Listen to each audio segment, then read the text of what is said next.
Hinakot na namin lahat ng mga gamit sa aming resto, kaya tara mga mi, samahan niyo na naman kami sa aming panibagong ganap ngayong araw. For today's video nga ay maghahakot na kami ng mga gamit sa aming resto at dadalhin muna namin ito pansamantala sa aming bahay at doon muna namin itatambak habang wala pang bumibili ng mga to. Pinost ko muna kasi lahat ng mga to at halos nga puro mga inquiries lang muna yung mga natatanggap ko at wala pa nga ako nakikita na sure buyer, kaya no choice, kailangan ko muna itong dalhin sa bahay namin. Kailangan na rin kasi naming umalis sa space na nirerentahan namin dahil tapos na yung 1 month notice namin at may nakaabang na raw na bagong kukuha ng pwesto. Medyo nakaka-pressure lang na very light pero kailangan talagang kumilos agad para matapos na yung mga to. Mga bandang alauna ng hapon ay pumunta na ako sa resto kasi papunta na din daw sa location yung binok ko na Lalamove. Bale isang 2,000 kg na truck na nga lang pala yung binok ko kasi sobrang dami talaga ng mga gamit at feeling ko kakasya naman dun sa truck. Pagdating ko, nandun na din pala yung magtatanggal ng aircon at ongoing na yung pagdidismantle nila ng unit. Pinapadismantle ko nga muna ito at pinalinis na din yung unit kasi magmula nung nailagay sa resto ito, ngayon palang nalinisan kaya medyo madami-dami na din yung naipong dumi lalo na sa labas ng unit. Habang inaasikaso nila yung aircon, kami naman nagsimula ng magbalot ng mga gamit lalo na yung mga maliliit na gamit at yung ibang mga importante. Inuna na din namin tanggalin yung mga gamit na nasa ibabaw ng mahabang cabinet kasi yun yung una nilang ibababa. Since nasa second floor nga kami, medyo nahirapan din talaga silang magbaba ng mga gamit at kailangan talaga nilang mag-ingat kasi medyo masikip yung hagdan doon tapos mabibigat pa yung mga binubuhat nila. Yung iba, kailangan pa ng 2 tao yung magbubuhat para lang maibaba ng maayos at medyo nakakapagod din kasi paulit-ulit yung pag-akyat baba pero kailangan talagang matapos agad. Yung easy cook machine naman, nilagay ko na lang ito sa sasakyan ko kasi para hindi na makasagabal dun sa truck, pati na rin yung iba pang maliliit na gamit. Halos makalahati na nga namin lahat ng gamit, pero hindi pala kasya lahat ng mga gamit sa isang sakayan lang. Kaya nag-usap pa kami ng Lalamove driver na baka pwedeng 2 balikan na lang para sa ibang mga gamit na may iwan pa sa shop. Sobrang dami kasi ng mga gamit tulad ng 3 small table, tapos meron kaming 2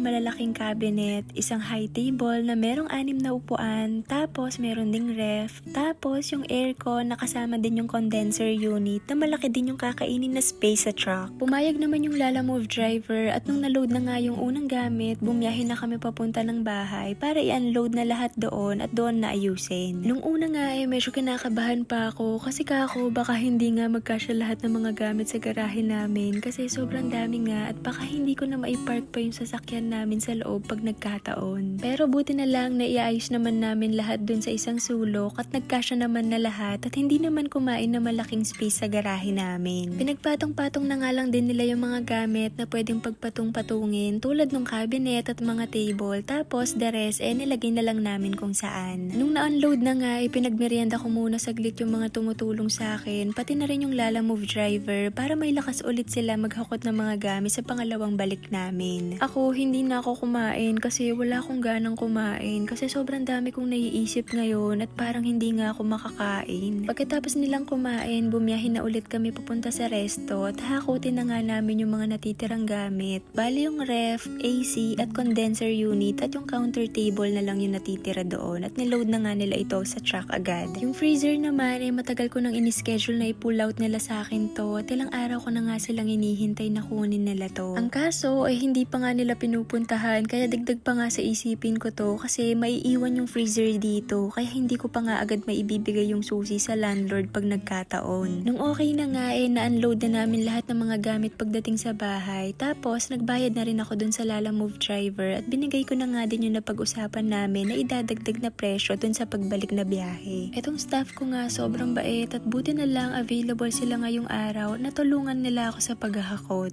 Bago nga ako nagayos dito sa bahay, inihatid ko muna sila pabalik doon tapos nagbigay na rin ako sa kanila para sa pagtulong nila sa akin ngayon. Pagbalik ko sa bahay, inayos ko muna lahat ng ibang maliliit na gamit at nilagay ko nga yung ibang mga gamit sa loob ng cabinet para hindi ito pakalat-kalat kung saan. Itong isang table nakalimutan ko na dapat pala ilalagay ko to sa garden namin kaya ayan, tinanggal ko ulit yung pagkakaayos at kinuha yung table at 4 na upuan. Bali 3 set tong table na meron kami sa resto at ang balak ko itong isang table dito na lang sa bahay at ilalagay ko sa garden namin at yung 2 set na lang yung ibebenta ko. Nagpatulong na nga rin ako kay Ate Sam at Basti bestie kasi hindi ko mabuhat mag-isa yung table at kinailangan ko nga ng tulong nila. Yung isang cabinet nga din na galing sa resto namin ay hindi ko na rin ibebenta kasi gagamitin ko na lang dito sa bahay at dito ko na nga ilalagay yung mga gamit namin panlaba. Tapos naglinis na rin ako dito sa garahe kasi napuno na ng alikabok at pinagtatapon ko na nga rin pala yung mga ibang gamit na hindi na kailangan tulad ng ibang mga galon na ginamit sa pagpipintura. Nilatag ko na nga rin pala yung parang ratan divider dito para di gaanong kita yung mga nakatambak na gamit dito sa garahe kasi parang ang sakit sa mata kung nakatiwangwang yung mga gamit at buti na lang meron talaga nitong divider. Nung nakita ko na maayos na lahat ng mga gamit, nawala na yung worries ko na baka hindi magkasya yung mga gamit namin dito at medyo napanatag na ako kahit papaano. Ayan mga mi, okay na at maayos na lahat ng mga gamit. Tapos lalong gumanda yung garden namin dahil dun sa lamesa. Kaya nga lang kapag tag-ulan kailangan din talagang tanggalin yung table kasi para hindi siya mabasa at masira agad. Pero as of now, mainit pa naman ang panahon at okay pa yung table dito kaya okay lang din. May bago na ulit kami na pwedeng pagtambayan ng mga bata dito sa aming garden. Yun lang, Momshi! Bye!